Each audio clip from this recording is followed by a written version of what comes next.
लंबा गहरा श्वास भरे। ओ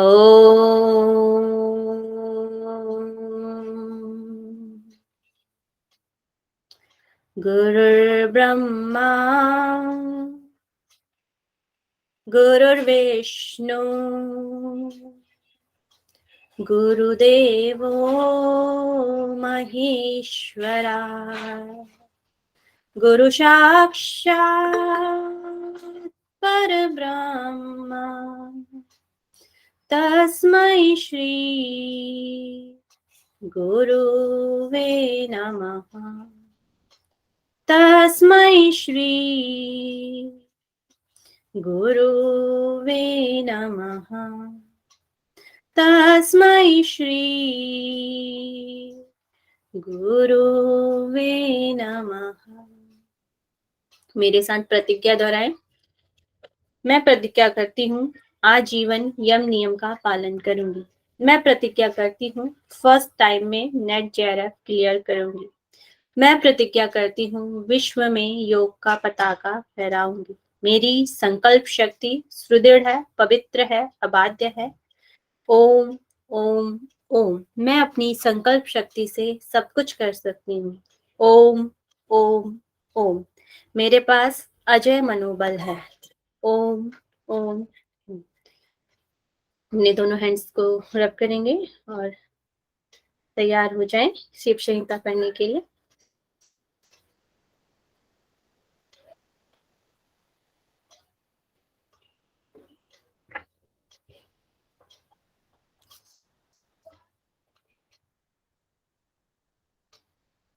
मेरी स्क्रीन शेयर हो रही है? जी मैम। चलिए, हमने फर्स्ट पटल में क्या क्या पढ़ा था, कोई बताएगा एक भी स्टूडेंट?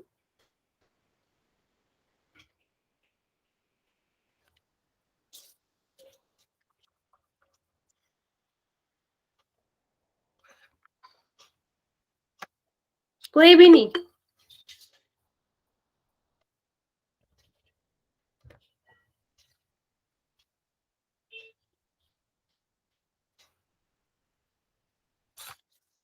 फर्स्ट पटल में हमने क्या क्या पढ़ा था,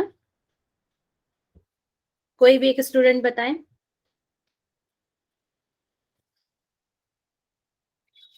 भारती जी आप बताएं, भारती वर्मा। यस मैम, मैं ही बोलने वाली थी, पर मुझे मतलब एक हिंट दीजिए स्टार्टिंग का, क्योंकि मुझे वो स्ट्राइक नहीं कर रहा है। आपने पटल में बताया था। हाँ हमने मतलब उसमें दार्शनिक ना। मान्यताएं पढ़ी थी। हाँ मैम, दार्शनिक मान्यता पढ़ी थी। उसमें स्टार्टिंग में हमने ये पढ़ा था कि शिव जी बोलते हैं कि इससे भी मतलब ऐसे उन्होंने बहुत सारी चीजें बताई थी। आपने कहा था ये सीक्वेंस भी आ सकता है करके कि आर्जव, सरलता, दान, तप, लोग इससे सिद्धि पाने की कोशिश करते हैं, ऐसा कुछ था। और उसके अलावा हमने ज्ञान कांड कर्म कांड पढ़े थे, हाँ, कर्म के फल पढ़े थे। ज्ञान कर्म कर्म कांड पढ़े थे। और मैम बस अभी इतना ही याद आ रहा है, क्योंकि मैंने चलिए, बिल्कुल रिवाइज नहीं कोई पढ़ी। बात। आप नोट्स बना लीजिएगा, मैं पीडीएफ आज सेंड कर मैम दूंगी। ऐसा करती हूँ, मैं आज आपको मैसेज करती हूँ, मैं दोनों ग्रुप में ऐड हूँ, मैं दोनों ग्रुप में सेंड कर दूंगी। ठीक।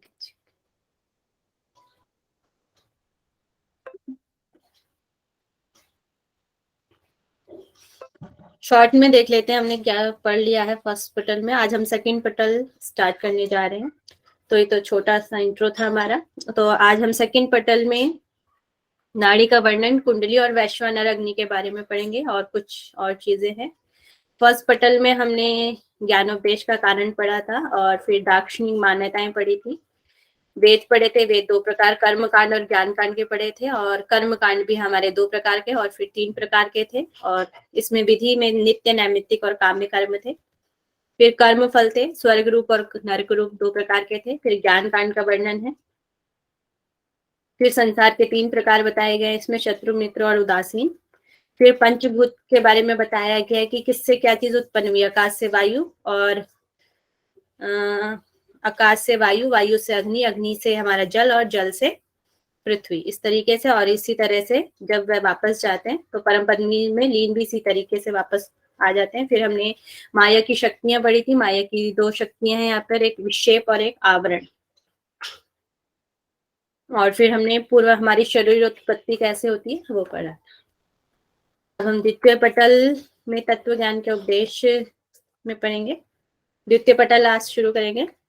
तो इसमें जो हमारा शरीर है,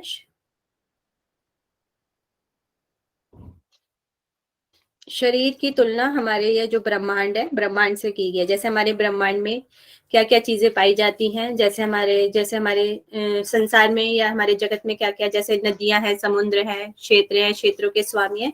इस धरातल पर जो जो चीजें पाई जाती है वो ही हमारे शरीर में पाई जाती है, ऐसा इसमें बताया गया है। तो देह अस्मिन् वर्ते मेरु सप्तद्वीपा समविनतः सरिता सागरस्थ क्षेत्राणि क्षेत्रपालकः। इस मानव शरीर में 7 द्वीप है सहित मेरु पर्वत के, मेरु पर्वत भी बताया गया है इसमें। यहाँ पर नदियां, समुद्र, क्षेत्र और क्षेत्रों के स्वामी भी विद्यमान बताए गए हैं। इसी शरीर में ऋषि मुनि और सभी ग्रह नक्षत्र, पवित्र तीर्थ और उनके पवित्र पीठ स्थान व उन सभी के पीठों के देवता भी विद्यमान है। कहाँ विद्यमान है बताएं? इस शरीर में विद्यमान है। ये सारी चीजें हमारे शरीर में विद्यमान बताई गई है। और ऐसा ही वर्णन जो अभी हम पढ़ रहे हैं, ऐसा ही यहाँ पे तो थोड़ा शॉर्ट में दिया गया है, मगर हम आगे से सिद्धांत पद्धति पढ़ेंगे, उसमें ये जो हमारे जिसने भी 7 द्वीप हैं, मेरु पर्वत है, नदियां, समुद्र, उनके नाम भी दिए गए। यहाँ पे तो बस यही बताया गया है कि इसमें ये चीजें होती है, हमारे शरीर में ये सारी चीजें होती है, मगर वहां पे उनके जगह के स्थान भी दिए गए हैं और वहां पर उनके नाम भी बताए गए। यहाँ पर तो खाली इंट्रो दिया गया है कि ये सारी चीजें होती हैं। इसी शरीर में सृष्टि और संहार के कर्ता चंद्र व सूर्य भी भ्रमण करते हैं। और इसी प्रकार आकाश, वायु, जल, अग्नि और पृथ्वी भी इस शरीर में विद्यमान होते हैं, ऐसा बताया गया है। आकाश, हमारे शरीर में आकाश कहाँ पर होता है? बोन्स में, कैविटी में। जो भी हमारे शरीर का खाली स्थान होता है, जहां पर भी खाली जगह होती है, वहां पर आकाश का स्थान होता है। जैसे साइनस के यहाँ पे जो चीजें होती है, वहां पे खाली स्थान जो होता है वो होता है, ठीक है। और वायु, जो हमारे पूरे शरीर में प्राण जो भ्रमण कर रहा है, वो वायु हो गया। अग्नि हमारे जठराग्नि वगैरह जो हमारे अन्न का पाचन वगैरह करती हैं। जल हमारे शरीर में रक्त के रूप में बहता है। और पृथ्वी जो भी हमारे शरीर में बोन्स वगैरह जो है वो पृथ्वी तत्व से बनी हुई होती है। इस तरीके से तो ये विद्यमान हो सकते हैं, और भी काफी सारी चीजें। तो इसमें तो स्वादद्वीप हो गया, आइसलैंड हो गया, मेरु पर्वत हो गया, और जो पहले के जो टाइम में मेरु पर्वत हुआ, उत्तर भारत की साइड में होता है मेरु पर्वत, वो बताया गया है। इसमें कोई डाउट है? इसमें तो ऐसा बहुत ज्यादा समझने वाली चीज तो है नहीं। किसी को डाउट है? ये क्षेत्र और उसके स्वामी, इससे क्या मतलब है? क्षेत्र मतलब कि जैसे समुद्र है, नदी है, क्षेत्र हो गया जैसे प्लेन जो जगह होती है उसको क्षेत्र बोलेंगे ना, एरिया जो होता है प्लेन एरिया। जैसे नदियां है, समुद्र है, वैसे प्लेन एरिया भी होंगे ना, पठार वगैरह, द्वीप वगैरह।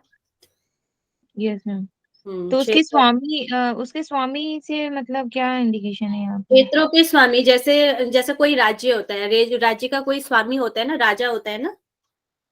जी मैम। हाँ, तो उसी तरह क्षेत्र और क्षेत्रों का स्वामी, कोई भी कोई जगह है उसका क्षेत्र। जैसे हमारे कोई बहुत जगह जगह है तो उसका कोई ना कोई स्वामी तो होगा उस जगह का, ठीक है ना। तो क्षेत्र और क्षेत्रों के स्वामी भी विद्यमान है। ओके है। हाँ। आगे।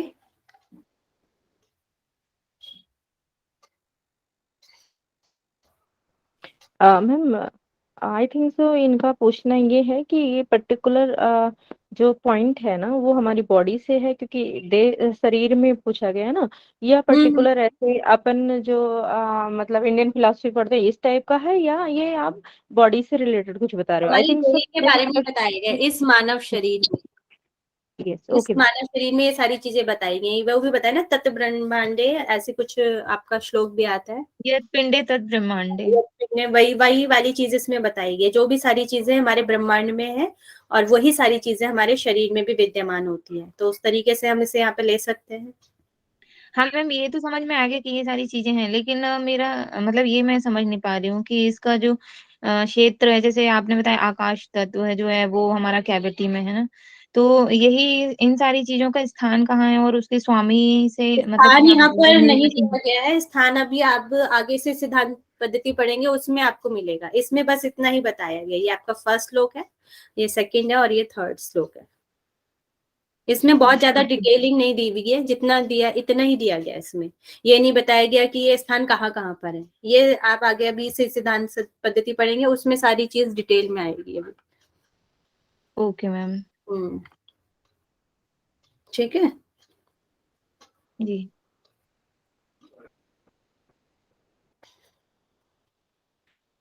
फिर आगे कहते हैं, तीनों लोकों में जो पंचभूतात्मक तत्व हैं वे सभी शरीर में मेरुदंड को केंद्रित कर सर्वत अपने अपने कार्य करते हैं। जो भी हमारे पंच महाभूत हैं, तत्व हैं, वे सब शरीर में मेरुदंड को केंद्रित करके, जो भी हमारा मेरुदंड होता है उसको केंद्रित कर सर्वत अपना अपना कार्य करते रहते हैं। जो भी उनका कार्य होता है, आकाश, जल, वायु, अग्नि, जल, पृथ्वी का जो भी कार्य होता है वो करते रहते हैं। ब्रह्मांड नाम से अभिहित इस शरीर में उपरोक्त नक्षत्र हैं, ग्रह, तीर्थ आदि ये सभी हैं, अपने अपने स्थान पर व्यवस्थित हैं। जो साधक यह सब जानता है वही योगी है, इसमें संदेह नहीं है। अब वो कहते हैं कि जो हमारा ये शरीर है, शरीर में जो ये जो जगह है, जो नक्षत्र कहाँ पर है, ग्रह कहाँ पर है हमारे शरीर में, तीर्थ कहाँ पे है, इस तरीके जो भी चीजें ऊपर बताई गई है वह सारी चीजें जो योगी जानता है, मतलब हमारे शरीर में जो ब्रह्मांड है उसको जो जानता है वही योगी कहलाता है यहाँ पर। तो ये क्वेश्चन आपका आ सकता है कि शिव संहिता के अनुसार योगी कौन है, तो उसमें आ जाएगा जो उसमें ऑप्शन में आया होगा, जैसे ग्रह, नक्षत्र वगैरह, ये मेरुदंड वगैरह, मेरुदंड तो नहीं, सागर वगैरह, तो जो इन सबको जानता है वह योगी है, क्योंकि सब जगह योगी की अलग अलग डेफिनेशन है। अगर आप उपनिषद वगैरह में जाओगे तो वहां पे योगी की डेफिनेशन अलग आएगी, और टेक्सों में जाएंगे तो वहां पे योगी की डेफिनेशन अलग अलग होगी। तो यहाँ पे जो चीजें हैं शरीर के बारे में जो जानता है, शरीर में जो हमारा ब्रह्मांड है उसको जो जानता है वह यहाँ पर योगी बताया गया है। ठीक है। नेक्स्ट, मेरु शिखर पर 16 कलाओं से युक्त नीचे की ओर मुख किए हुए अमृत किरण अर्थात चंद्रमा विराजमान है, वह दिन रात अमृत की वर्षा करता रहता है। तो ये तो आपको पता ही चल गया होगा, किसके बारे में बताया जा रहे हैं, बताएंगे कोई वन स्टूडेंट? मैम मुद्रा के बारे में पूछ रहे, विपरीत करनी मुद्रा? नहीं, विपरीत करनी मुद्रा नहीं है ये। सौमंडल के बारे में। जोर से बोलिए। सौमंडल। सोहम सौमंडल। सोम सौमंडल मैम। सौमंडल के बारे में यहाँ पे बताया जा रहा है। तो जो हमारा सौमंडल है, या जो हमारा सौमंडल होता है, वहां से क्या स्रावित होता है? सोमरस। सोमरस स्राव होता है। तो उसी की यहाँ पर बात की जा रही है कि मेरु शिखर मतलब हो गया हमारा मेरुदंड, हो गया वर्टिब्रा, तो उसके मेरु शिखर पर 16 कलाओं से युक्त, 16 कलाओं से युक्त बताया गया यहाँ पर, 16 उसमें कला है। ऐसे ही 16 दलों की बात कहाँ पर हुई है? पद्मासन में मैम? नहीं नहीं, पद्मासन वगैरह नहीं बताया गया इसमें। अच्छा। और किस टेक्स्ट में हमें षोडश दल की बात मिलती है, 16 कलाओं की बात मिलती है? हट प्रदीपिका आप पढ़ेंगे तो हट प्रदीपिका के खेचरी मुद्रा में इसका मिलेगा, वहां पर भी षोडश दल बताया गया है जहाँ पे अमृत का स्राव होता है, खेचरी मुद्रा के अंतर्गत। ठीक है। तो यहाँ पर जो है मेरु शिखर पर 16 कलाओं से युक्त नीचे की ओर मुख किए हुए, नीचे की ओर मुख किया हुआ है अमृत किरण अर्थात चंद्रमा विराजमान है, वह दिन रात अमृत की वर्षा करता रहता है, मतलब कि वहां से सोमरस बहता रहता है। आगे की उसमें जैसे यहाँ पे है हमारा सोममंडल, तो यहाँ पर इसको मान सकते हैं कि हमारा यहाँ से जो है अमृत का स्राव होता रहता है, अमृत धारा बहती रहती है। ठीक है। अमृत किरण। फिर आ जाता है ईड़ा नारी के बारे में यहाँ पे बताया गया है।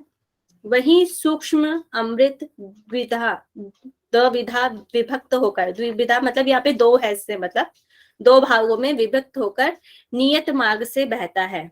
दो भागों में विभक्त होकर नियत मार्ग से बहता है, मतलब कि यहीं से जो हमारा ये अमृत, जहां से हमारी अमृत किरण या अमृत की वर्षा होती है, वहीं से दो भागों में विभक्त होकर सूक्ष्म अमृत बहता है। शरीर के पोषण के लिए मंदाग्नि, यहाँ पर ईड़ा को मंदाग्नि भी बोला गया है। मंदाग्नि मतलब गंगा जल के स्वरूप जो है, ईड़ा के लिए मंदाग्नि यहाँ पर यूज हुआ है। अमृत ईड़ा मार्ग से प्रभावित होता रहता है। वाम भाग में स्थिर यह सुधा रश्मि की ईड़ा मार्ग से समस्त शरीर का पोषण करती है। तो ये इसका फल हो गया कि इससे क्या होता है, शरीर का पोषण होता है, शरीर समस्त का पोषण होता है, जो ईड़ा नाड़ी की तरफ से बहता है। ईड़ा नाड़ी कैसी होती है हमारी? शीतल शीतल होती है। तो यहाँ चंद्रमा से इंडिकेट किया शीतल होती है, और ये मंदाग्नि के जल के स्वरूप, गंगा जल के स्वरूप ही होती है, मंदाग्नि की तरह यहाँ पर इसे बताया गया है। और ये शरीर का पोषण करने वाली होती है और शरीर के वाम भाग में होती है। ठीक है मैम, ये क्या लिखा है, वही सूक्ष्म अमृत, क्या लिखा है, द्विधा विभक्त होकर? हाँ, मतलब कि दो भागों में विभक्त होकर। दो भाग मतलब ईड़ा के भी दो भाग होते हैं? नहीं नहीं, जो हमारा ऊपर हमने ये किया पढ़ा था ना अभी, वही सूक्ष्म अमृत, मतलब जो यहाँ से सूक्ष्म अमृत हमारा यहाँ से बह रहा था, ये दो भागों में विभक्त है, ईड़ा और पिंगला। मैम सोमरस। हाँ जी, सोमरस जो आता है मेरू शिखर से। मैम, इसके एक सेकंड पीछे एक स्लाइड करेंगे क्या? पीछे यहाँ, हाँ, इसका जस्ट पीछे। हाँ,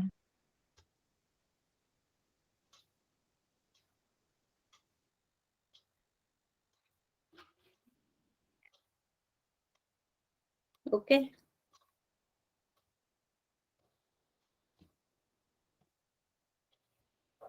तो ये वाली स्लाइड ओके है सभी को? जी मैम। चलिए नेक्स्ट।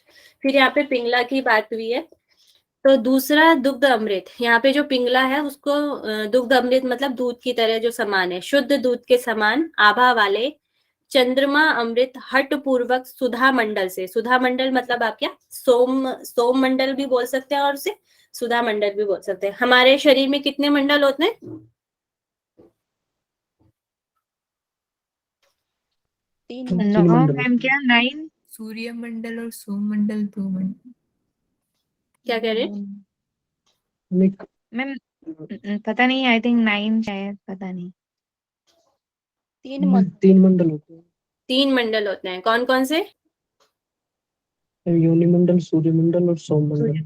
सोम मंडल, ये 3 मंडल है। तो यहाँ पर 2 मंडल में की बात करेंगे हम, यहाँ पे सोम और सुधा मंडल, वही हो गया आपका। ठीक है, तो हट पूर्वक सुधा मंडल से निकलकर मेरुदंड में सुषुम्ना मार्ग से सृजन के लिए प्रभावित होता रहता है। तो यहाँ पर पिंगला को जो बोला है वो सुषुम्ना मार्ग के सृजन के लिए यहाँ पर बोला गया है। सुषुम्ना जो जागृत होगी, किससे जागृत होती है सुषुम्ना? जब हमारे उसमें अग्नि मतलब ईड़ा कि और पिंगला दोनों समान रहते हैं मैम, तभी होता है ना ईड़ा और पिंगला। तो मतलब कि उसको जागृत करने के लिए, उसका सृजन करने के लिए इसको यहाँ पर जरूरी बताया है। किसको? पिंगला को। तो पिंगला यहाँ पर किसके समान है? शुद्ध दूध के समान, मतलब कि दूध अमृत भी से यहाँ पर बोला गया है। यहाँ पे हठपूर्वक सुधा मंडल बोला, तो ये पिंगला के लिए यहाँ पर यूज हुआ है। निकलकर मेरुदंड में सुषुम्ना मार्ग से सृजन के लिए प्रभावित होता रहता है। ऊपर 2 धाराएं बताई हैं आपको, यहाँ पे अमृत की 2 विभक्त धाराएं, तो एक होगी आपकी ईड़ा और एक होगी आपकी पिंगला। ठीक है, और इसका फल भी याद कर लेंगे। जैसे इसका फल है ईड़ा, ईड़ा का फल क्या है? समस्त शरीर का पोषण करती है, और जो पिंगला है वो क्या करती है? सुषुम्ना मार्ग का सृजन के लिए ये होती है। ठीक है, ये भी पूछा जा सकता है। फिर है सूर्य और चंद्रमा से निःसृत अमृत एवं धातुओं को निश्चय ही ग्रस लेता है और वायुमंडल के साथ संपूर्ण शरीर में भ्रमण करता है।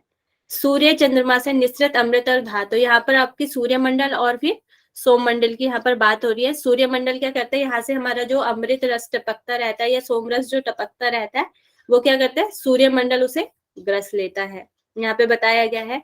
तो ये कहता है सूर्य चंद्रमा से निःसृत अमृत व धातुओं को निश्चय ही ग्रस लेता है, जो ऊपर से आती रहती है, और वायुमंडल के साथ संपूर्ण शरीर में भ्रमण करता रहता है। जब वह यहाँ पे मिल जाता है, सूर्यमंडल में आकर मिल जाता है, वो पूरे शरीर में भ्रमण करता है। फिर वो बताते हैं, यह ग्रसने वाली सूर्य दक्षिण मेरुदंड के दाहिने मार्ग में बहती है।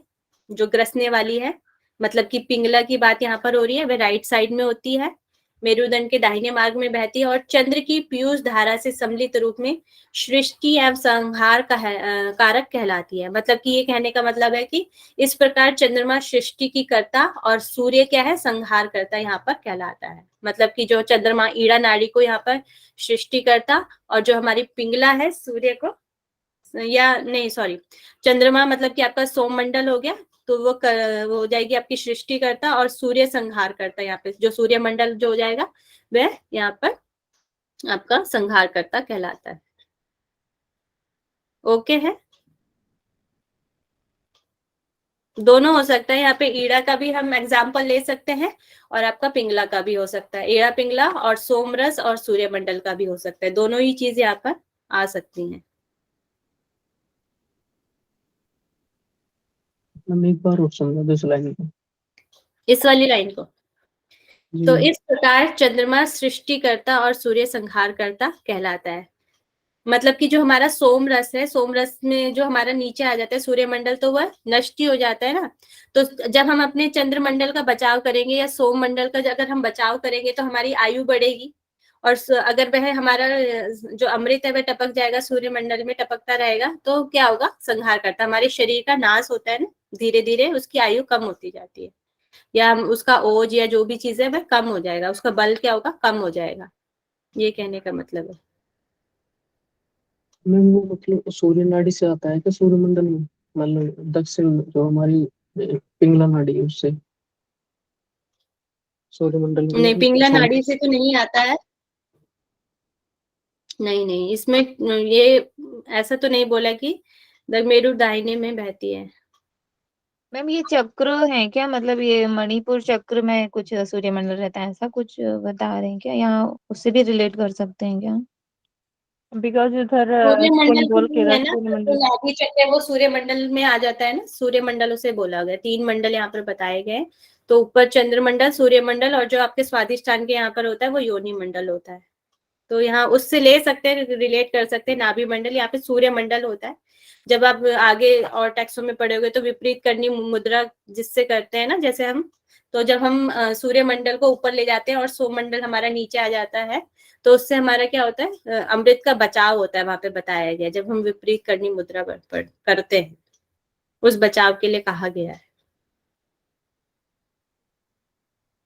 इसको हम उससे भी ले सकते हैं, आपकी चंद्रमा का मतलब ईड़ा नाड़ी, और सूर्य का हमारा पिंगला नाड़ी से भी कह सकते हैं। दोनों से हो सकता है। चंद्रमा मतलब ईड़ा नाड़ी को सृष्टि करता कह सकते हैं, और सूर्य को मतलब पिंगला को संहार करता भी कह सकते हैं। दोनों उससे आ सकता है।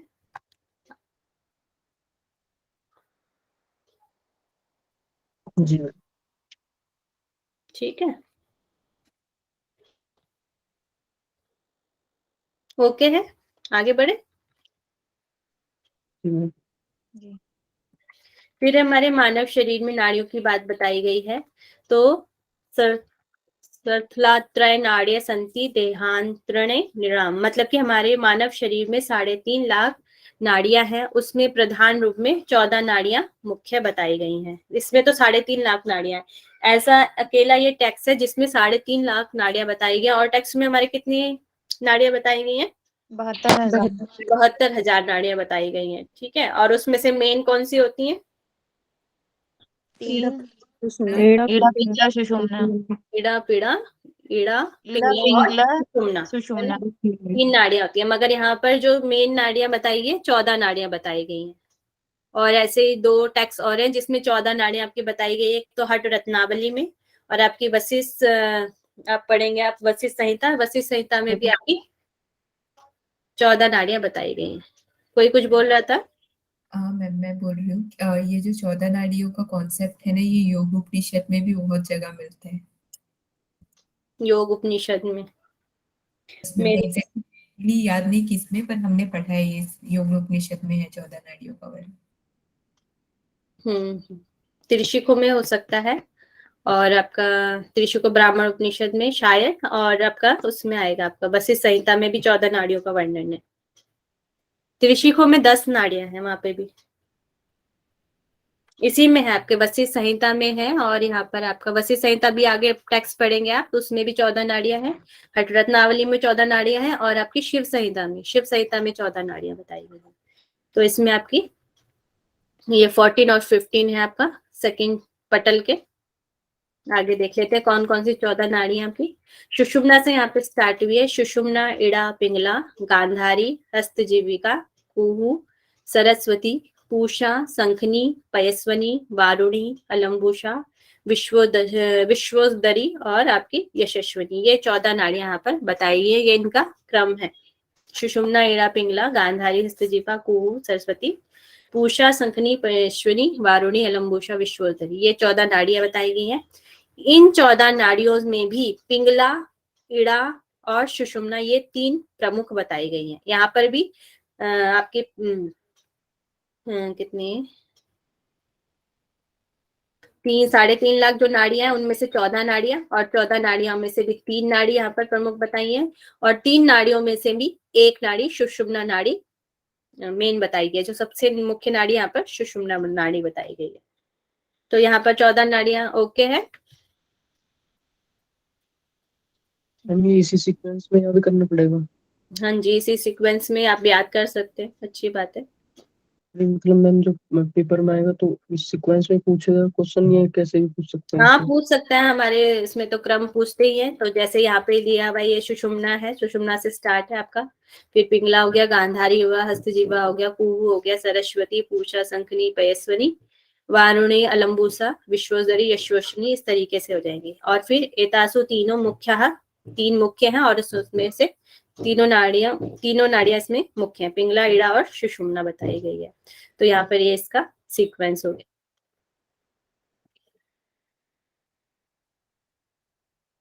यहाँ पे तो जगह इसकी अलग अलग बताई गई है। वैसे यहाँ पे जैसे ये कान में और जो टैक्स है उनमें बताया गया है, इसमें इनमें इसकी जगह नहीं बताई गई कि कौन सी नाड़ी कहाँ पर है। कुछ स्थान दे दिए गए हैं कि वहां पर ये नाड़ियां होती हैं, मगर यहाँ पर ये नहीं बताया कि सुषुम्ना मतलब कि जैसे हमारी गांधारी ये कहाँ पर है, हस्तजीविका कहाँ पर है, कुहू कहाँ पर है। मगर जो और टेक्स्ट पढ़ोगे तो वहां पे इसकी जगह भी बताई जाएगी कि ये कहाँ से, जैसे कोई कहेगा कंध से लेकर कान तक जा रही है, कंध से लेकर हमारे आंख तक जा रही है, इस तरीके से वहां पर मिलेगा, मगर यहाँ पर इसका वर्णन नहीं। मैम लेकिन ये इमेज में तो मतलब ऐसा कुछ दिया हुआ है ना। जैसे आपके कान में कौन सी होती है, यशस्वनी होगी। आपकी जो ये आंख है इसमें गांधारी होगी। दूसरी आंख में जो इधर वाली होगी आपकी राइट साइड में होगी आपका हस्तजीवी हो जाएगी। फिर ये जो हमारा कान है इसमें पूषा आपकी आ जाएगी। ठीक है, इस तरीके से दी गई है। यहाँ पे आपका हो जाएगा कुहू, और ये नीचे की साइड आ जाएंगी कुहू वगैरह। सरस्वती आपके यहाँ पे आगे। ठीक है, इसमें और भी बहुत सारी दी गई हैं, मगर इनका कहाँ से किस तरीके से निकली ये नहीं बताया गया अभी, बस उनके स्थान दिए गए।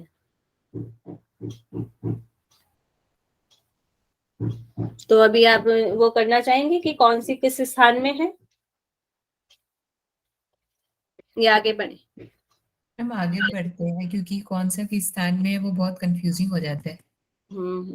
चलो आप मैम आगे। एग्जाम से रिलेशन मतलब कैसा आएगा, उसी के अकॉर्डिंग हम पढ़ते हैं। अभी जो आपका शिव संहिता है, शिव संहिता में से तो आपके नाम वगैरह आएंगे। फिर जब आगे आप और टेक्स्ट पढ़ोगे तो वहां पर बताया जाएगी कि कौन सा किस स्थान पर है।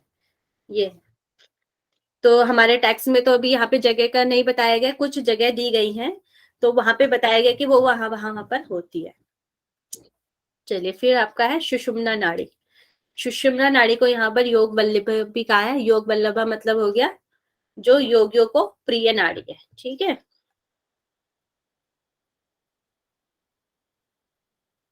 तीनों में से एकमात्र सुषुम्ना नाड़ी ही प्रमुख है। 3 कौन कौन सी नाड़ी होगी आपकी, इड़ा, पिंगला और सुषुम्ना। उनमें से भी एकमात्र सुषुम्ना नाड़ी प्रमुख है, और यह योगियों की प्रिय नाड़ी है। इसको योग वल्लभा कही जाती है।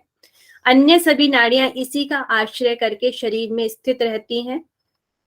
मतलब कि सुषुम्ना जो नाड़ी है इसी से, और जो नाड़ियां भी हैं जितनी भी शरीर में नाड़ियां इसी का आश्रय लेकर रहती है। चंद्र सूर्य अग्नि स्वरूप वाली अधोमुखी कमल तंतु के समान सूक्ष्म नाड़ियां मेरुदंड का आश्रय लेकर स्थित है। मतलब कि चंद्र मतलब हो गया आपका ईड़ा, सूर्य हो गया पिंगला, और सुषुम्ना होता है अंगनी। ये इनके देव भी होते हैं। मतलब कि चंद्र सूर्य और अग्नि स्वरूप वाली अधोमुखी कमल तंतु। अधोमुखी मतलब हो गया नीचे को झुका हुआ, जैसे कमल का फूल होता है ना, जैसे कोई कोई डंडी से यूं नीचे झुक जाता है, तो उसे बोल देंगे अधोमुखी कमल तंतु के समान। ठीक है, कमल तंतु के समान सूक्ष्म व नाड़ियां मेरुदंड का सहारा लेती हैं। मतलब कि सुषुम्ना नाड़ी का सहारा कौन कौन लेती है?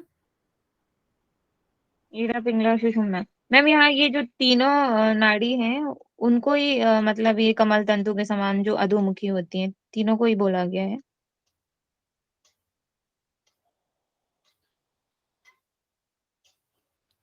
हाँ जी, यहाँ पे उनको ही बोला गया। सूक्ष्म नाड़ियां है ना तीनों। चंद्र सूर्य और अग्नि स्वरूप वाली अधोमुखी कमल तंतु के समान वे नाड़ियां मेरुदंड का आश्रय लेती है।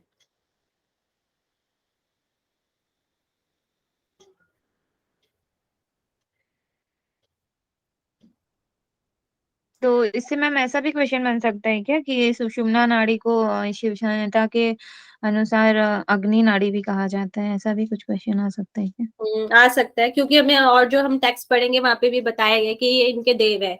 जैसे ईड़ा के जो देव है वो चंद्र है, और जो हमारे पिंगला के देव जो है सूर्य है, और जो हमारी सुषुम्ना है उसके देव जो है वो अग्नि है। इस तरीके से और टेक्स्ट में हमें वर्णन भी मिलता है। Okay ma'am. हम्म। तो जो और नाड़ियां, अन्य सभी नाड़ियां जो है वो किसका आश्रय लेती है? सुषुम्ना नाड़ी का, है ना। और जो हमारी चंद्र सूर्य अग्नि और जो नाड़ियां हैं ये किसका आश्रय लेती है? मेरुदंड का। जो सुषुम्ना नाड़ी है, ईड़ा पिंगला नाड़ी है, ये मेरुदंड का सहारा लेती है। और जो अन्य नाड़ियां हैं वह किसका मतलब कि आश्रय लेती है? सुषुम्ना नाड़ी का। ठीक है। और ये योग वल्लभ का ये आ सकता है, ये क्वेश्चन आपका बन सकता है कि योग वल्लभा नाड़ी कौन सी है शिव संहिता के अनुसार, या सुषुम्ना नाड़ी को क्या कहा गया है। इस तरीके से आपका क्वेश्चन आ सकता है, ये इंपॉर्टेंट है। ओके इतना। Yes ma'am. चलिए नेक्स्ट।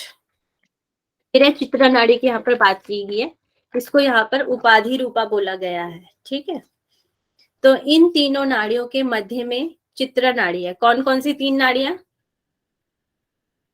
ईड़ा पिंगला ईड़ा पिंगला सुषुम्ना जी। ठीक है। तो इन तीन नाड़ियों के मध्य में, तीन नाड़ियों के मध्य में हमारी चित्रा नाड़ी है जो मुझे प्रिय है। तो एक तो है योगियों की प्रिय नाड़ी और एक है शिव जी की प्रिय नाड़ी। तो शिव की प्रिय नाड़ी कौन सी होगी? आपकी चित्रा नाड़ी। और योगियों की प्रिय नाड़ी क्या होगी? सुषुम्ना। सुषुम्ना। और शिव की प्रिय नाड़ी कौन सी होगी? चित्रा। चित्रा नाड़ी। ठीक है ना। तो इन तीनों नाड़ियों के मध्य में चित्रा नाड़ी है जो मुझे प्रिय है, वही अति सूक्ष्म एवं कल्याण ब्रह्मरंध्र है। तो एक ये हम पिक्चर है, इससे थोड़ा सा हम समझ सकते हैं। तो ये ईड़ा होगी आपकी, ये पिंगला होगी, और ये हमारी जो बीच वाली ये सुषुम्ना नाड़ी है। इन तीनों नाड़ियों के मध्य के यहाँ पे चित्राणी नाड़ी लिखा है, तो इससे हम ले सकते हैं कि जो हमारी सुषुम्ना नाड़ी है इसके अंदर हमारी चित्रा नाड़ी होती है। इससे हम समझ सकते हैं थोड़ा। ठीक है। तो इसके अंदर हमारी चित्रा नाड़ी दी गई है, इसमें वज्र नाड़ी भी बताई गई है और ब्रह्म नाड़ी भी बताई गई है। इस तरीके से नाड़ियां होती होंगी। तो यहाँ पर जो हमारी ईड़ा पिंगला और सुषुम्ना नाड़ी है इसके अंदर हमारी चित्राणी या चित्रा नाड़ी बताई गई है। यह अति सूक्ष्म और कल्याणकारी ब्रह्मरंध्र है। और फिर इसकी विशेषताएं बताई गई हैं। यह चित्रा नामक नाड़ी 5 वर्णों से युक्त है, उज्ज्वल है, पवित्रकारी है और सुषुम्ना के मध्य विचरण करने वाली है। सुषुम्ना के बीच में स्थित हुई वही शरीर की उपाधि स्वरूपा है। ठीक है।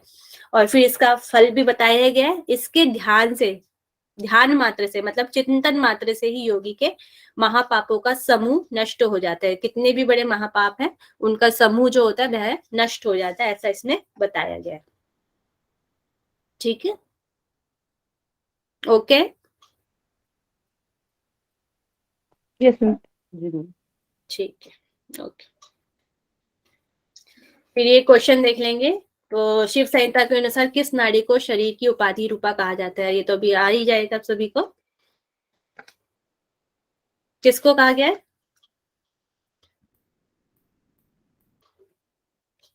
चित्रा नाड़ी। चित्रा नाड़ी मैम, चित्रा नाड़ी।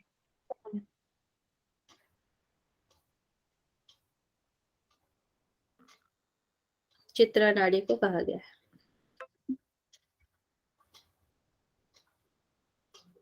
ठीक है, तो आपका आ गया चित्रा नाड़ी। और योग वल्लभा किसको कहा गया है? सुषुम्ना। सुषुम्ना।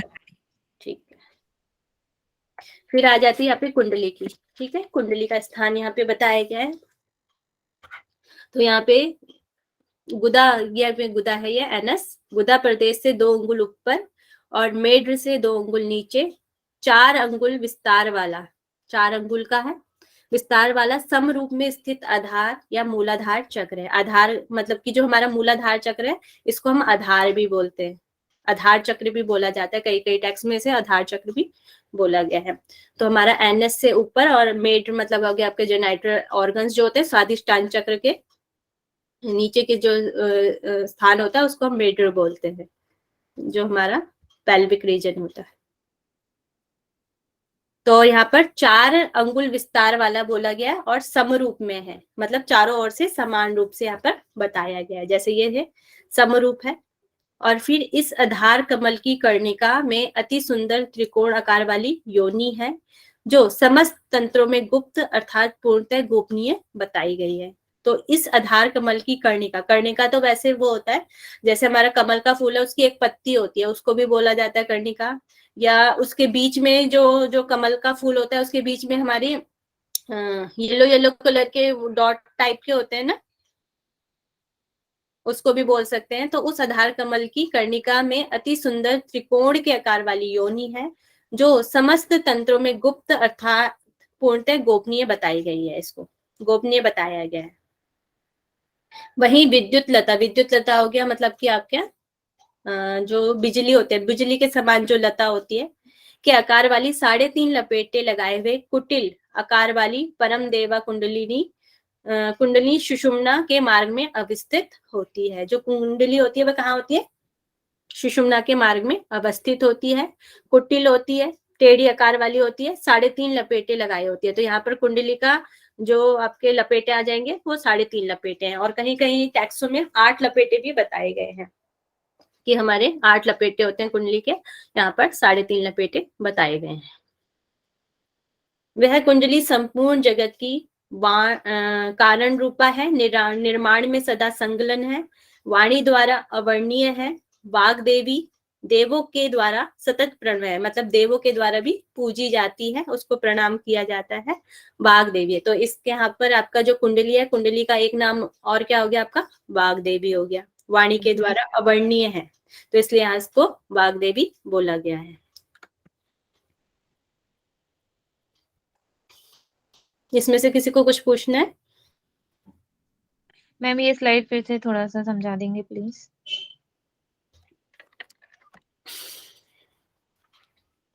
तो यहाँ पर जो आपका कुंडली का स्थान यहाँ पर बताया गया है, तो कुंडली का स्थान ज्यादातर यहाँ पे मूलाधार को बताया गया है, जो हमारा मूलाधार चक्र होता है उसमें बताया गया है कुंडली का स्थान। तो यहाँ पर जो गुदा प्रदेश से ऊपर, एनस से हमारे ऊपर और मेढ्र से 2 अंगुल नीचे 4 अंगुल, मतलब कि यहाँ पर आपका जो मेढ्र होता है उससे 2 अंगुल नीचे और गुदा प्रदेश से 2 अंगुल ऊपर इसकी स्थिति बताई गई है। वहां पर मूलाधार चक्र है। मूलाधार चक्र में ही आपकी एक कर्णिका है, जैसे जो कमल का फूल होता है उसके अंदर जो बीच वाला पार्ट होता है उसमें जो कर्णिका होती है उसको बोला गया है। कर्णिका में अति सुंदर त्रिकोण के आकार का, मतलब कि आपका ट्रायंगल शेप के आकार वाली योनि है, जो समस्त तंत्रों में गुप्त अर्थात पूर्णतः गोपनीय बताई गई है। जो ये हमारी जो कुंडली है इसको गोपनीय बताया जाता है, इसको हर किसी को नहीं बताया जाता है। ऐसे जो हमारे जितने भी हमारे टेक्स्ट मिलेंगे तो उसमें ये बताया गया है कि ये गोपनीय होती है, इसको हर किसी को नहीं बताना चाहिए, जो भी हमारा कुंडली जागरण है, जो कुंडली की जागृति होती है। वहीं ये विद्युत लता, विद्युत लता हो गया आपका बिजली के समान आकार वाले 3.5 लपेटे लगाए हुए कुटिल आकार वाली होती है। कुटिल इसलिए बोला गया है कि ये एकदम से जागृत नहीं होती, इसको जगाने के लिए हमें बहुत प्रयास करने पड़ते हैं, इसलिए इसको यहाँ पर कुटिल बोला गया है। कुटिल आकार वाली है, परम देवी स्वरूपी कुंडली सुषुम्ना के मार्ग में अवस्थित होती है, और ये सुषुम्ना के मार्ग, जो हमारी सुषुम्ना नाड़ी है उसके मार्ग में ये अवस्थित होती है। यह कुंडली संपूर्ण जगत की कारण रूपा निर्माण में सदा सदा संलग्न रहती है, निर्माण के लिए, और वाणी द्वारा अवर्णीय है, जिसको हमें मुंह के द्वारा हम जिसको बोल नहीं सकते, इसलिए इसको यहाँ पर वाग देवी बोला गया है, और देवता भी इसको नमन करते हैं। अब ओके है? जी मैम। विद्युलता ये कुंडली कहला में मैम। विद्युत लता के समान बोला है ना, विद्युत लता के आकार वाली। विद्युत मतलब हो गया बिजली के समान। जैसे बिजली होती है ना हमारी, बिजली कैसी होती है, एकदम प्रकाशमान होती है और तेज वो वाली होती है ना, उसी तरह के बताई गई है, बिजली के समान। जी विद्युत मतलब होता है ना, बिजली होता है ना। ओके जी मैम। Okay ma'am. फिर अब नेक्स्ट है, इसमें ईड़ा और पिंगला के बारे में थोड़ा बताया गया। ईड़ा नाम की नाड़ी जो वाम हमारे लेफ्ट साइड में बताई गई है, जो ईड़ा यहाँ पे येलो लाइन में जा रही है, ये सारी क्या है आपकी ईड़ा नाड़ी है, वाम भाग में स्थित है और सुषुम्ना नाड़ी से लिपटकर बाएं नासापुट तक गई है। तो यहाँ पे बताया गया है ये सुषुम्ना नाड़ी से लिपट के हमारे बाएं नासापुट तक गई हुई है, और पिंगला नाड़ी जो दाहिने राइट साइड में मार्ग में स्थित है, और यह सुषुम्ना से लिपटकर दाहिने नासापुट तक गई है, जो पिंगला नाड़ी है यहाँ तक गई हुई है। ठीक है, वही है राइट और लेफ्ट में है, उसी तरीके से बताया गया यहाँ पे। मतलब कि सुषुम्ना से स्टार्ट होकर हमारे यहाँ तक गई हुई है, हमारे नासापुट तक, मतलब कि हमारे नॉस्ट्रल तक। जो नाड़ियां ईड़ा और पिंगला के बीच में स्थित है, यह निश्चय ही सुषुम्ना कही जाती है। योगी जन इसी सुषुम्ना के 6 स्थान पर 6 शक्तियां और 6 कमलों के जानते हैं। यहाँ पर 6 स्थान है हमारे, मतलब कि जो हमारे 6 चक्र हो जाते हैं आपके, मूलाधार, स्वादिष्ठान, आपके मणिपुर, आपके अनाहत हो गया, फिर विशुद्धि हो गया, और फिर हो गया आपका आज्ञा चक्र। ये 6 स्थान बताए गए हैं। यहाँ पर 6 शक्तियां, आगे आप 5th पटल में पढ़ोगे इसके बारे में कि यहाँ पर अलग अलग सिद्ध विराजमान है और अलग अलग यहाँ पर देवियां विराजमान है। 6 शक्तियां यहाँ पर विराजमान है, वो आगे हम चैप्टर पटल 5 में पढ़ेंगे। और 6 कमल मतलब कि 6 चक्र यहाँ पर विराजमान यहाँ पर बताए जाते हैं सुषुम्ना के। यहाँ पर सुषुम्ना की जो ये हमारा मार्ग है, ठीक है। तो यहाँ पे 6 स्थानों पर 6 शक्तियां और 6 कमल को हम जानते हैं यहाँ पर होते हैं। ठीक है, इतना ओके है? Yes ma'am. सुषुम्ना के 5 स्थान है और बहुत से नाम हैं। प्रयोजन के अनुसार इन्हें यहाँ ग्रंथों के आधार पर जान लेना चाहिए। अब ये 5 स्थान कौन से, ये मुझे ज्यादा तो नहीं समझ आया। सुषुम्ना के 5 स्थान यहाँ पर बताए गए हैं। या तो ये हो सकता है कि जो हमारे चक्र हैं, जो यहाँ से जैसे स्टार्ट हो रहा है, तो 1 2 3 4 और 5 यहाँ तक, ये इनको 5 स्थान कह सकते हैं या तो, क्योंकि यहाँ से तो शुरू ही हो रही है सुषुम्ना। तो इसके 1 2 3 4 5 ये मेरा अनुमान है, मैं इसको श्योर नहीं कह सकती, ऐसे ही है। सुषुम्ना के यहाँ पर 5 स्थान है और बहुत से नाम है। सुषुम्ना के भी और टेक्सों में देखोगे तो बहुत बहुत से नाम बताए गए हैं सुषुम्ना के भी और हमारी कुंडली के भी। तो प्रयोजन के अनुसार यहाँ पर ग्रंथों के आधार पर जान लेना चाहिए। फिर अभी हमने पहले नाड़ियों की बात करी थी, तो अन्य दूसरी नाड़ियां भी मूलाधार से उत्पन्न हुई है। मतलब कि जो नाड़ियां, 3 नाड़ियां तो हमारी उत्पन्न हुई है, ईड़ा पिंगला और सुषुम्ना। उनके अलावा दूसरी नाड़ियां भी मूलाधार से उत्पन्न हुई हैं। और जो जिह्वा, ये जिह्वा लिखा हुआ है, जिह्वा, लिंग, नेत्र और दोनों पाद अंगुष्ठ, हमारे जो पैर के बड़ा अंगूठा, हमारा बिग टो जो होता है उसको पाद अंगुष्ठ बोलते हैं, दोनों पाद अंगुष्ठ तक, कान और काक, हमारी जो बगल होती है उसको काक बोला गया है, और हाथ का अंगूठा और हमारा गुदा और एवं पेट, इन सब अंगों में इनका अंतर हुआ है। मतलब कि यह मूलाधार से, यहाँ पर जो नाड़ियों के उत्पन्न स्थान मूलाधार बताया गया है, और वहां से निकल के वह अलग अलग स्थानों पे है। कोई जीभ तक आई है, कोई हमारे लिंग तक गई है, कोई नेत्र तक आई है, कोई पाद अंगुष्ठ तक आई है, कोई कान तक गई है, कोई काक तक गई है। इस तरीके से अलग अलग स्थानों पर गई है और वहां पर जाके वो खत्म हो जाती है। जैसे जिह्वा तक जाकर वह खत्म हो जाती है, मूलाधार से उत्पन्न होती है और जिह्वा पर जाके खत्म हो जाती है। तो इसका इनका नाड़ियों का उत्पन्न स्थान हो गया आपका मूलाधार। ये भी हो सकता है, अलग अलग टेक्स्टों में अलग अलग दिया गया है। कहीं पर बोला गया कि कंद से उत्पन्न होती है और यहाँ पर क्या बोला गया, मूलाधार से उत्पन्न हुई है। ठीक है। इन्हीं नाड़ियों तथा इनकी शाखाएं व उप शाखाओं से क्रम से 3.5 लाख नाड़ियां उत्पन्न होकर अपने अपने स्थान तक व्यवस्थित हो गए। इन्हीं नाड़ियों से, अब जो ये नाड़ियां हैं 14 नाड़ियां मेन बताई गई हैं, इन्हीं नाड़ियों से इनकी शाखाएं और उप शाखाएं, अलग अलग शाखाएं हैं और उप शाखाएं गई हुई हैं। मतलब कि 14 नाड़ियों से कुछ नाड़ियां निकली हैं, उन नाड़ियों से भी कुछ नाड़ियां निकल गई हैं और इस तरह के पूरे शरीर में 3.5 नाड़ियां उपस्थित हो गई और अपने अपने स्थान पर व्यवस्थित हो गई हैं। तो इतना ओके है सभी को? Yes ma'am. फिर यहाँ पर वैश्वानर अग्नि के बारे में बताया गया है।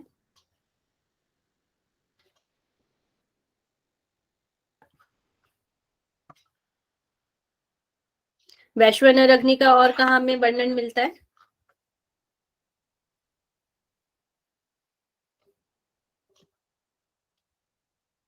बताएं, पता है किसी को?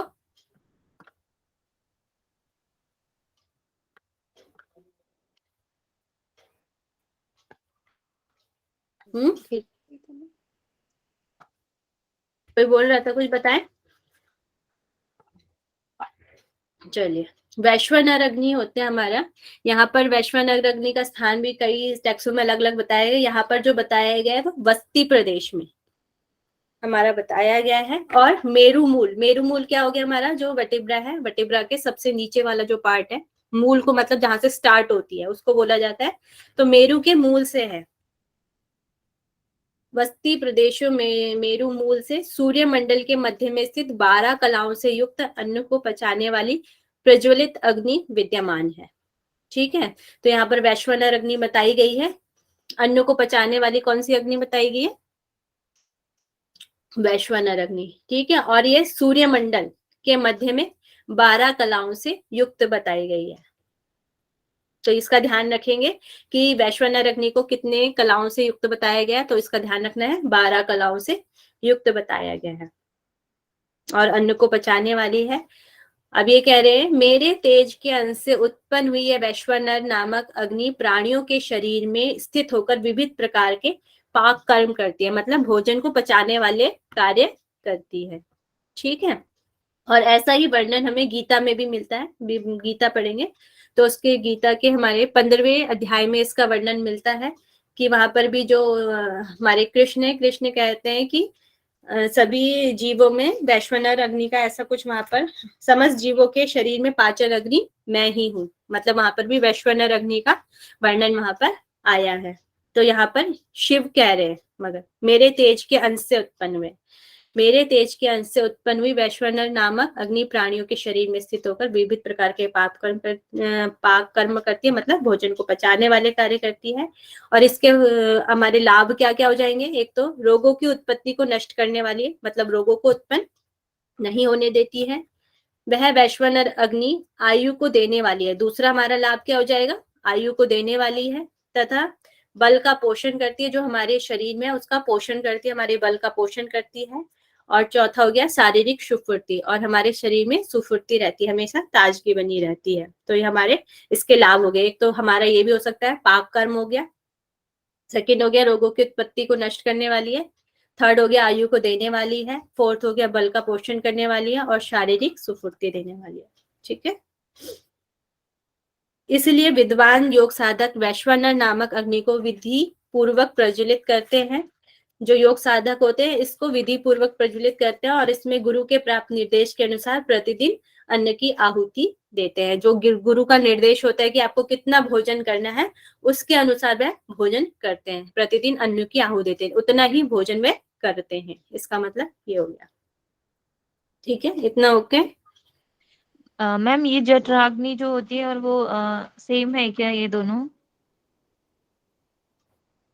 जठराग्नि मतलब कि भोजन को पचाने वाली है, वो आयुर्वेद के हिसाब से कहा जाता है कि जठराग्नि है, वह भी भोजन को पचाती है। और वैश्वानर अग्नि, तो दोनों दोनों को एक ही समझ सकते हैं क्या? समझ सकते हैं। उसमें जो उसके पार्ट हैं अलग अलग वो आते हैं। उसमें तो 3 प्रकार की अग्नियां बताई गई हैं हमारी आयुर्वेद के हिसाब से। उसमें 13 टोटल 13 है, इस तरीके से बताई गई है इतनी अग्नि। यहाँ पे केवल एक ही अग्नि का वर्णन है हाँ, लेकिन वैश्वानर। खाने भोजन को पचाने की बात की गई है ना, तो यही काम जठराग्नि भी करती है। हाँ, जठराग्नि का भी यही कार्य होता है।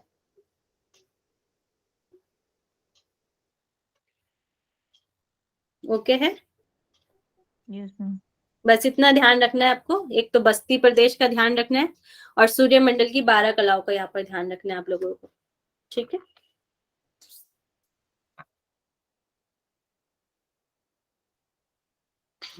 फिर जो हमने फर्स्ट चैप्टर में पढ़ा था उससे थोड़ा बहुत रिलेटेड यहाँ पर इन्होंने बोला गया है कि संसार में जो जो दिखाई देता है वह सब कर्मानुसार ही उत्पन्न होता है और सभी प्राणी कर्मों के आधार पर निश्चित रूप से अपने अपने कर्मों के शुभ और अशुभ फलों को भोगते हैं। भाई जो मतलब अच्छे कर्म करेंगे या बुरे कर्म करेंगे उसके अनुसार ही फल भोगते रहते हैं। वह जीव उस ब्रह्म से अलग नहीं हो सकता और ना अन्य कुछ भी उस ब्रह्म से भिन्न है। और वस्तु संसार में सभी वस्तुएं माया से आच्छादित चैतन्य से ही उत्पन्न होती है तथा उपयुक्त समय पर अपने कर्म भोग कर जीवों में विधि जन्म होते हैं। मतलब अपने अगर वह उनके कर्म होते हैं तो वह आगे पुनर्जन्म लेते हैं, ये बताया गया। कर्म भोग हेतु जीवों में विविध जन्म होते रहते हैं, अलग अलग जन्म होते रहते हैं उनके कर्मों के अनुसार। जिस प्रकार दोष के कारण सीप में चांदी का आरोप कर लिया जाता है उसी प्रकार निश्चित रूप से अपने ही कर्म दोष के कारण ब्रह्म में जगत का आरोप कर लिया जाता है। मतलब कि इसमें सीप और चांदी का उदाहरण दिया गया है। जैसे में जो सीप है वह चांदी की तरह दिखती है, वो वाला उदाहरण यहाँ पे आएगा। तो अगर वह हमें हम उस मतलब कि चांदी की तरह हमें दिखती है, मगर जब हम जान लेते हैं कि ये सीप है तो हमें उसका ज्ञान हो जाता है। उसी तरह यहाँ पे कह रहे हैं कि कर्म दोष के कारण हमें जो ये जगत है वह वही लगता है कि यही जगत है, आगे इसके जगत भी कुछ नहीं है। मगर जब हमें ज्ञान हो जाता है, सत्य का ज्ञान हो जाता है, नित्य का ज्ञान हो जाता है, तो हम ब्रह्म के जगत को आरोप कर लिया जाता है, वह हमारे हट जाता है, ये जगत का आरोप हट जाता है और हम ब्रह्म को जान लेते हैं। वासनाओं से उत्पन्न भ्रम को दूर करने वाला ज्ञान अत्यंत दुर्लभ है। यदि ऐसा ज्ञान उत्पन्न हो जाए तो मुक्ति का साधन हो जाता है। मतलब कि हम ब्रह्म को जान जाते हैं, हम अपने आत्मा को जान लेते हैं, तो वह हमारी मुक्ति का साधन बन जाता है, ज्ञान उत्पन्न हो जाता है। तो ओके है, जी मैम। फिर ये आज की लास्ट स्लाइड है। दृश्यमान जगत में ब्रह्म के सामान्य दृष्टि अर्थात भेद दृष्टि का कारण है और विशेष दृष्टि यहाँ पे अभेद दृष्टि का ज्ञान का कारण है। मतलब कि वही चीजें बोली जाती है। अभेद दृष्टि मतलब यहाँ पर हो गया जिसको मतलब कि आत्मा, यहाँ पे विशेष दृष्टि या दृष्टि आत्मा के जो लिए यूज नित्य हुआ है, है, जो नित्य सत्य है, ठीक है, और जो आदि मुक्ति अनंत है। से। जी। और दृश्यमान जगत जो ब्रह्म है, ब्रह्म मतलब क्या हो गया, माया। माया से जो हमारा ये हम जो संसार जगत बना हुआ है ये सब हो जाएगा आपका भेद दृष्टि हो जाएगा या सामान्य दृष्टि हो जाएगा, ठीक है। और सबसे लास्ट तो नहीं 54 नंबर पे ये कह रहे हैं योग का अभ्यासी यदि संसार सागर को पार करने की इच्छा करता है तो उसे फल की आसक्ति को छोड़कर निष्काम भाव से वर्णाश्रम के कर्तव्यों का पालन करना चाहिए। यहाँ पर ये बताया गया है फल की आसक्ति रहित मतलब निष्काम भाव से कर्म करने चाहिए। अगर उसे इस संसार सागर से पार करना है, इस माया को हटाना है, तो उसे कौन से कर्म करने पड़ेंगे, निष्काम कर्म, जो फल की आसक्ति से रहे होंगे, किसी में उनमें फल की इच्छा नहीं होगी कि मैं ऐसा कर्म करूंगा तो मुझे ये फल प्राप्त होगा। और ऐसा वर्णन कहाँ मिलता है हमें, जहाँ पर निष्काम भाव या निष्काम कर्म की बात की गई है, गीता, हाँ, भगवत गीता में। भगवत गीता में निष्काम भाव की बात की गई है और यहाँ पर भी यहाँ पर निष्काम भाव की बात की गई है कि निष्काम भाव से हमें कार्य करना है, तभी हम इस संसार सागर को पार कर सकते हैं। वर्णाश्रम क्या होते हैं, मैम 4 वर्ण नहीं 4 आश्रम होते हैं और वर्ण वही ना ब्राह्मण और वर्णों में जो विभाजित किया गया है कर्म के लिए। तो वर्णाश्रम में 4 आपके हो जाएंगे। एक तो ब्रह्मचर्य होता है और आपका होता है वानप्रस्थ, गृहस्थ और सन्यासी, हमारे 4 वर्णाश्रम होते हैं। तो उनके हिसाब से हमें यहाँ पर रहना होता है। उन कर्तव्यों का पालन करते हुए, मतलब ब्रह्मचर्य का भी पालन करना है हमें, वानप्रस्थ का भी पालन करना है, गृहस्थ का भी करना है और संन्यास का भी करना है। इस तरीके से जो हमारा जीवन चलता रहेगा तो हम अपनी जो भी हमारे जीवन के पड़ाव आएंगे उनका कर्तव्यों का पालन करते हुए, ये नहीं कि हमें सन्यासी धारण करने हैं, सन्यास धारण नहीं करना है, हमें गृहस्थ जो हमारा जीवन है उसको करते हुए और निष्काम भाव से करते हुए अपने जीवन को जीना है, और तब हम संसार सागर को यहाँ पर पार कर सकते, ये बताया गया है। इतना ओके है? मैम वर्ण मतलब जो अलग अलग जिनकी जो जातियां कर्म के आधार पर बताई गई हैं वो है, और ये आश्रम तो सिर्फ आश्रम, ये जो 4 भागों में विभक्त किया गया है मेरे वही है ना? हिसाब से तो वर्णाश्रम होना चाहिए, वर्णाश्रम के हिसाब से, अ, क्योंकि हमारी ये जीवन की वो स्थितियां होती है जो हमारे 0 से लेकर 25 साल तक जो अवस्था होती है वो ब्रह्मचर्य हो गया ना आपका। नहीं मैम आप सही कह रहे हो, लेकिन बस मैं ये डाउट है मुझे कि जो वर्ण आश्रम है वो मतलब जो भी जाति और आप कर्म के आधार कॉमन पर नहीं जो कर रहे हैं, विभाजित किया गया है वो ब्राह्मण है। क्षत्रिय रुद्र शूद्र और यस उसकी बात मैम, कर रहे हैं ना। Yes ma'am, yes ma'am. इसमें वो नहीं है, इसमें अपने शरीर का ही है, मतलब ये इसमें जो अपने जीवन के बारे में बताया गया है ना, है ना पूरे वो। संसार के बारे में तो नहीं, योगा अभ्यासी के लिए बात हो रही है। Yes ma'am. ठीक है ना, तो यहाँ पे आपका सेकंड पटल आज खत्म होता है। इसमें से आपको कुछ पूछना है तो आप पूछ सकते हैं। मैम ये जो इसके ऑब्जेक्टिव क्वेश्चंस हैं, तो क्या ये पीडीएफ के एंड में है या हमको इसमें से ही छांट के लिखना है? किस में से? जो क्वेश्चन अभी अपन लोग कर रहे थे, मतलब ऑब्जेक्टिव वाले बीच में आप पूछ रहे थे, उसको हम लोगों वो को। तो इसी में ऐड है, आपको स्लाइड मिलेगी तो उसमें मिल जाएंगे आपको। Okay ma'am. और ये पीडीएफ मिलेगा हमको? एक्चुअली मेरा आज फर्स्ट डे है तो मुझे बहुत ज्यादा नॉलेज नहीं है इस ग्रुप का, that's why I am asking. Okay okay, मिल जाएगा आपको। ग्रुप में आप ऐड नहीं है या है अभी हुए? अभी हुए हैं मैम, आज ही। मिल जाएगा आपको, ग्रुप में सब सारी स्लाइड मिल जाएंगी। Okay ma'am. मैम इसका स्लाइड ही मिलेगा, पीडीएफ नहीं होगा अवेलेबल? पीडीएफ मिलेगा, हाँ पीडीएफ भी मिलेगा।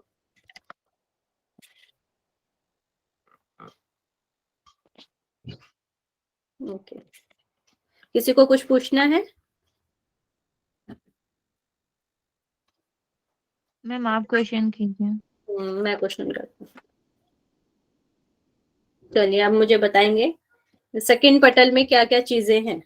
सबसे पहले तो यही बताएं क्या क्या आज हमने पढ़ा है सेकंड पटल में।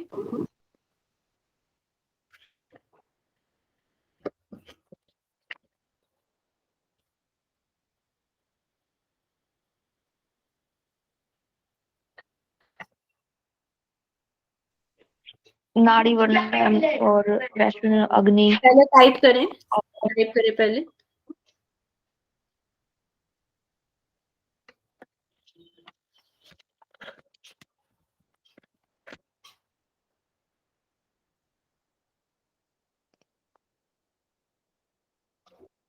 मैम सेकंड पटल में मेरुदंड शिखर का, 16 कलाओं का, और ईड़ा का। पहले आप मैसेज करें, टाइप करें। ओके, हम्म, टाइप करके भेजना है क्या मैम? हाँ आप मैसेज, ये आता है ना आपका मैसेज आता है इसमें, जैसे आ रहा है ना आपका स्क्रीन पे, वैसे ही टाइप करें पहले।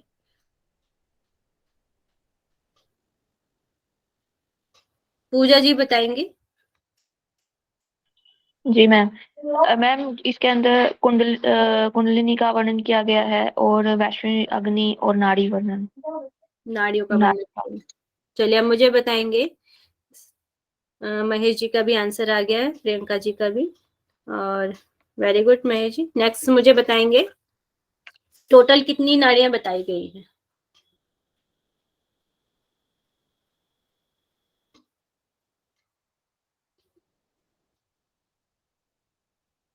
मुख्य नाड़ी नहीं, टोटल नाड़ियां 3.5 लाख बताई गई हैं।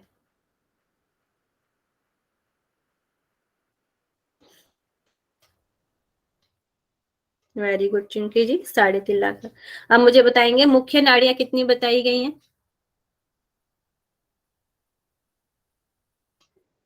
14 बताई गई हैं, और उसमें से 14 में से कितनी नाड़ियां मुख्य बताई गई हैं? 3 बताई गई, और 3 में से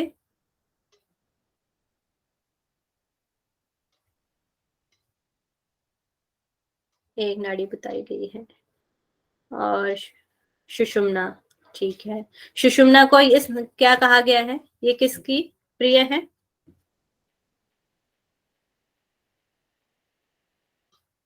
शिव की प्रिय गया है। और इसको क्या बोला गया है यहाँ पर? मैम सुषुम्ना तो योगियों के लिए प्रिय बताई जाती है। योगियों की प्रिय, योग वल्लभा। ठीक है, मैम चित्रा नाड़ी शिव जी को प्रिय है ना ये? योगियों की प्रिय नाड़ी आपकी सुषुम्ना है, और शिव सुषुम्ना जी की है। प्रिय नाड़ी चित्रा नाड़ी। जी मैम। हम्म। चित्रा। अब मुझे बताएंगे, इस शरीर की उपाधि रूपा कौन सी नाड़ी है?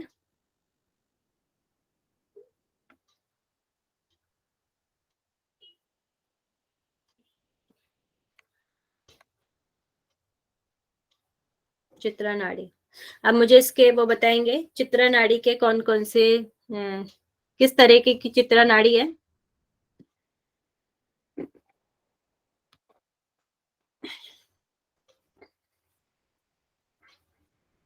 क्या क्या विशेषताएं बताई गई है चित्रा नाड़ी की?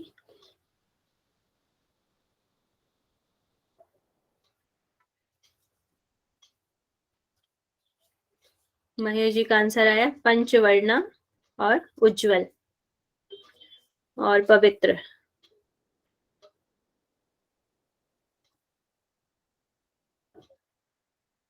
और क्या है, कहाँ भी विचरण कहाँ करती है, कहाँ रहती है? चित्रा नाड़ी का स्थान क्या बताया गया है?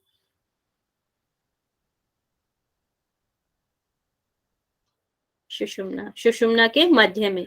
एक तो तीनों नाड़ियों के मध्य में बताया गया, और तीनों नाड़ियों के भी सुषुम्ना के मध्य में बताया गया। ठीक है, सुषुम्ना के मध्य में बताया गया। इसका फल क्या है? चित्रा नाड़ी के चिंतन करने से क्या होता है?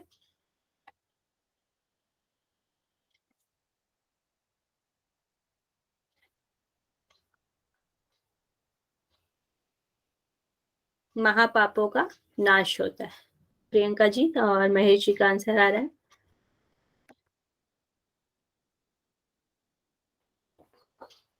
14 नाड़ियों में से आपको जितनी नाड़ियां याद हैं उतनी आप टाइप करें।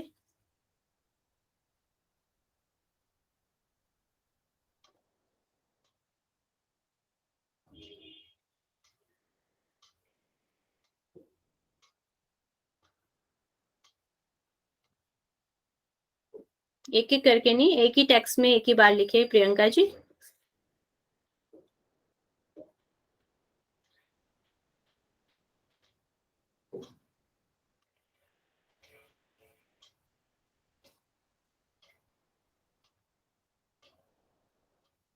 कल्याणी जी आप बताएं।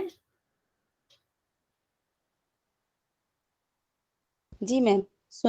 सुषुम्ना, ईरा, पिंगला, हस्तिजिका, कुहू, सरस्वती, पूषा, और अलम्बुसा, जसोविनी, जसोसिनी, यशस्विनी, हाँ, पयस्विनी, यशस्विनी। गांधारी, और तो याद नहीं आ रहा है। कुहू बोल दिए। Very good. चलिए ठीक है, और आप अच्छे से लर्न कर लीजिएगा है। और महेश जी अब बताएंगे। महेश जी आप ऑन करें अपना माइक। जी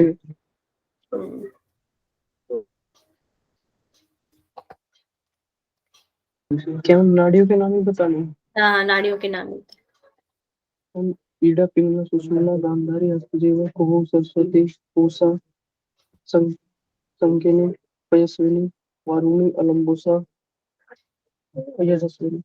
हैं। यही नाम यशस्विनी, है मेरे याद तो। ठीक है। वारुणी, शोधरी। अब मुझे बताएंगे कुंडली। कुंडली कितने लपेटे बताई गई यहाँ पे?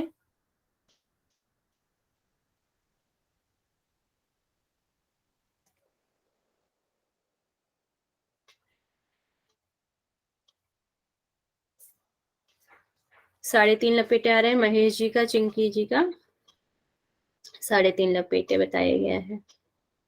और ये कहाँ पर अवस्थित है, कहाँ पर है, इसका स्थान कहाँ पर है?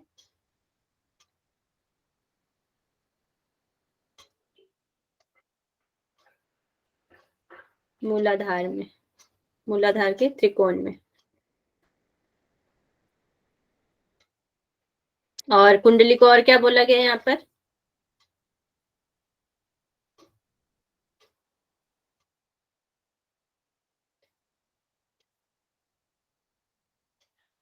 वाग्देवी। ठीक।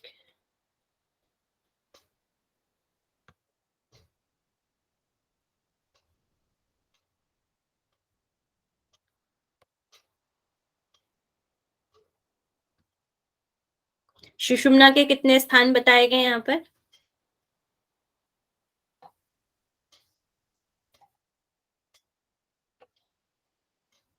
पांच स्थान बताए गए हैं। और मुझे अब बताएंगे नाड़ियों का उत्पन्न स्थान क्या है, नाड़ियां कहाँ से उत्पन्न होती हैं?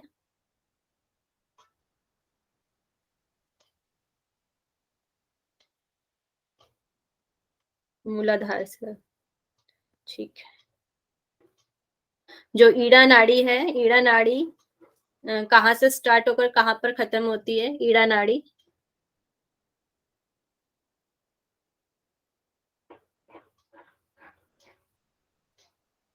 अर्चना पाटिल जी इसका आंसर करें।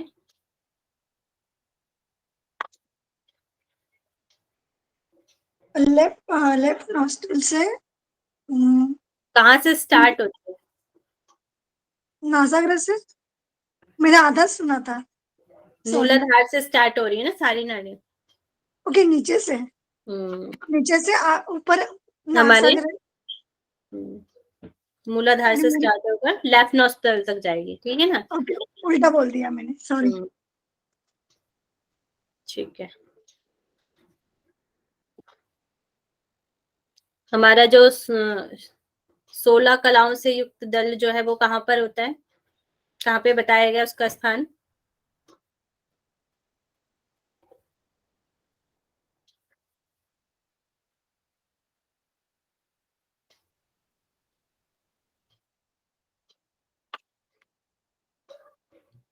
मेरु शिखर पर, ठीक है।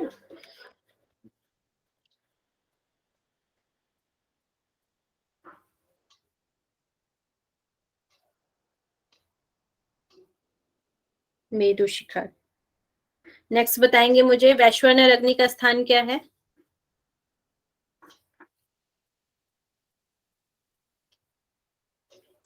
वैश्वानर अग्नि का स्थान राधिका क्या बताएं? राधिका जी। जी मैम, सूर्यमंडल में। सूर्यमंडल नाभि में के। हाँ कितनी जी, कलाओं वाला है?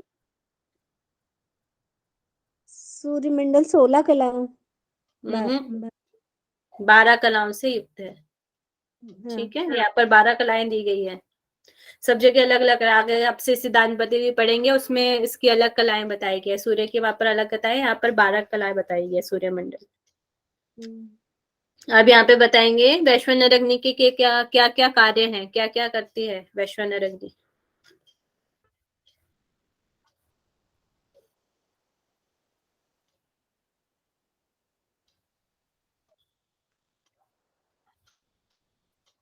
प्रियंका जी कह रहे हैं एज इंक्रीज, आयु को बढ़ाने वाली है। प्रियंका जी माइक ओपन करके बता दें। म्यूट।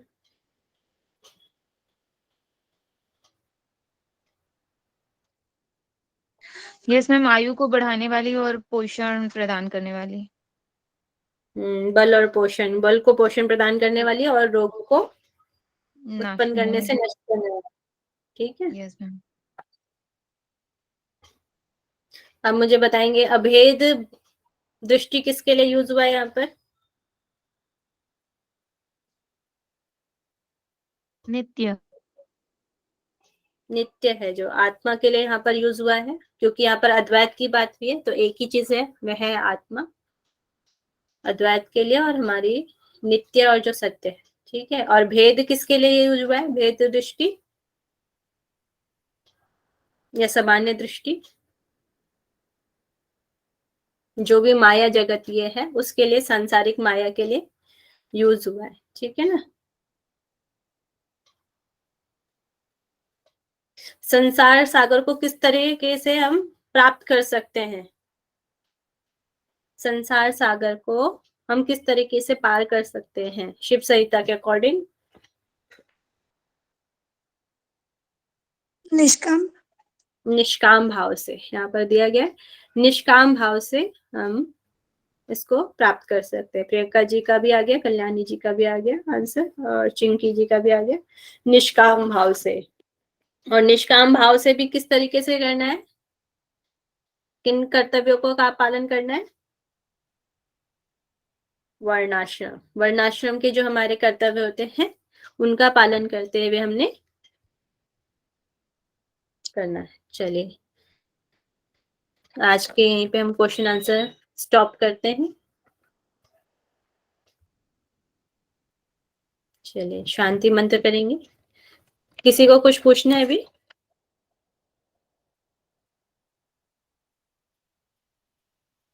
चलिए सभी अपना कमर गर्दन सीधा करें, लंबा गहरा श्वास भरें। ओम सर्वे भवन्तु सुखिनः, सर्वे सन्तु निरामया, सर्वे भद्राणि पश्यन्तु, मा कश्चित् दुःखभाग् भवेत्। ओम शांति शांति शांति। अपने दोनों हैंड्स को रब करेंगे।